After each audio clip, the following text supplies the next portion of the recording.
Hi, I'm Celia Torres here at the LA Art Show with one of the artists showcasing his work today. And we have Roger with us. And go ahead and tell us a little bit about yourself. Okay, well, I started my art career, if you like, as a designer. My big passion as a child was to design the future. And at the Royal College of Art, I was doing, well, I thought of myself just as a designer. And I did my doctoral thesis on the psychology of the built environment. What kind of spaces make you feel uneasy and uncomfortable?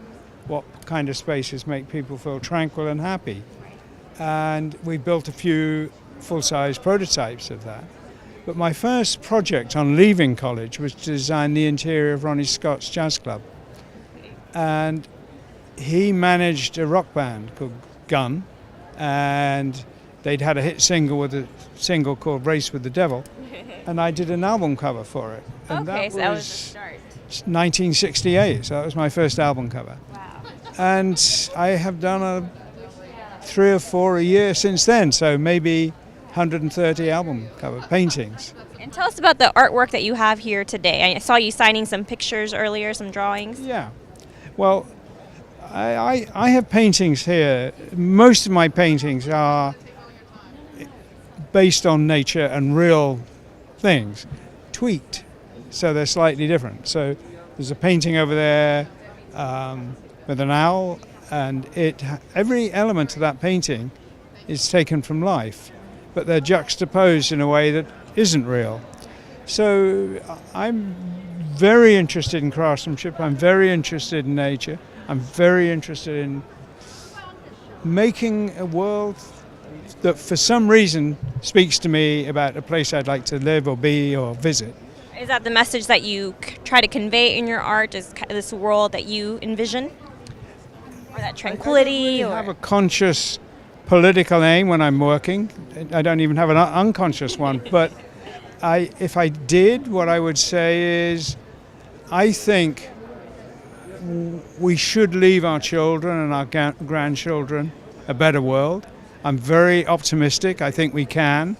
The challenges are more political than scientific. But I think hope and inspiration are a better engine than fear and anxiety. So I like to think that sometimes I portray worlds where people think, right, I would love to be there. I'd love to live there. And, through the other work, say, well, this is one way you could do it. This is one way to achieve it. And I really like the dragons, especially that one behind you. You like dragons. Give me a break. I've painted 3 or 4 in my life, but that's not very many. I wouldn't think of myself as a dragon painter. Anything major that you're working on next? Any other project you want to talk about? I'm working on a project in Hawaii on a moon base on Mauna Loa, and it's a real project, and I'm involved because of what I told you, that I did my studies in what kind of spaces make people feel comfortable, and on a moon base there's a lot of physical danger, which we have lots of engineers very capable of addressing, but my speciality would be to make spaces that didn't drive people mad. On the contrary, mental health is a significant issue in that degree of isolation. And that's a very exciting project. Yeah, it's lofty work right there. Yeah. And you mentioned leaving the place better for children and grandchildren. What message would you like to give as far as how art can contribute to that? Well, I think art and design really should show us how to build a world for humans to live in that doesn't screw up paradise.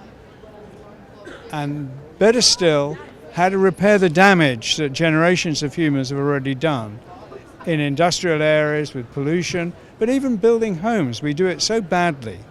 We should do it in greater harmony with the planet, in a way that makes it feel like we're living in a wonderful place, as well as look it and be it, Your art helps to make it a better place to look at, definitely.